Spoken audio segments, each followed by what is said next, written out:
ಎಷ್ಟ್ ಜನ ಇದನ್ನ ನಂಬ್ತಿರೋ ನಂಬಲ್ವೋ ನನ್ಗಂತೂ ಗೊತ್ತಿಲ್ಲ.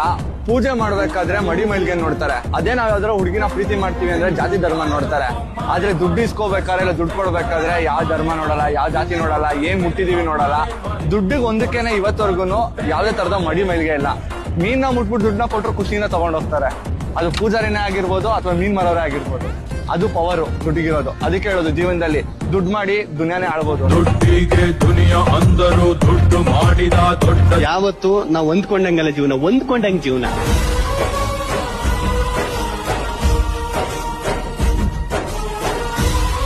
ನಾನಿವಾಗ ನನ್ನನ್ನ ನಾನು ಜಾಸ್ತಿ ಪ್ರೀತಿಸಕ್ಕೆ ಸ್ಟಾರ್ಟ್ ಮಾಡಿದೀನಿ. ಅದನ್ನ ನಾನು ಇಷ್ಟು ದಿನ ಮಾಡಿರ್ಲಿಲ್ಲ. ನನ್ನ ಸುತ್ತಮುತ್ತ ಇರೋರ ಖುಷಿಗೋಸ್ಕರ ಜಾಸ್ತಿ ಬದುಕ್ತಾ ಇದ್ದೆ. ಸೊ ನನ್ಗೆ ಒಂದ್ ಪಾಯಿಂಟ್ ಆಫ್ ಟೈಮ್ ನನ್ನ ಜೀವನಕ್ಕೆ ನನಗೆ ಅನ್ಸಿದೆ ಏನಂತಂದ್ರೆ, ನೀನ್ ಎಲ್ಲಾರನ್ನೂ ಪ್ರೀತಿಸ್ತೀಯ, ನೀನ್ ಎಲ್ಲಾರನ್ನೂ ಖುಷಿಯಾಗಿಡ್ಬೇಕು ಅಂತ ಟ್ರೈ ಮಾಡ್ತೀಯ. ಬಟ್ ನಿನ್ನನ್ನ ಖುಷಿಯಾಗಿ ಯಾರು ಇಡ್ತಾರೆ? ಕೊನೆಗೆ ಒಂದ್ ದಿವಸ ನಿನ್ ಸುತ್ತಮುತ್ತ ತಿರುಗಿ ನೋಡಿದಾಗ ಯಾರು ಇಲ್ಲ ಅಂದಾಗ ನಿನ್ನನ್ನ ನೀನೇ ಪ್ರೀತಿಸ್ಬೇಕು. ಇಲ್ಲ ಅಂತಂದ್ರೆ ನಿನಗ್ ಬದುಕಿಲ್ಲ, ನಿನ್ ಬದುಕಿದ್ದು ಸತ್ತಂಗೆ.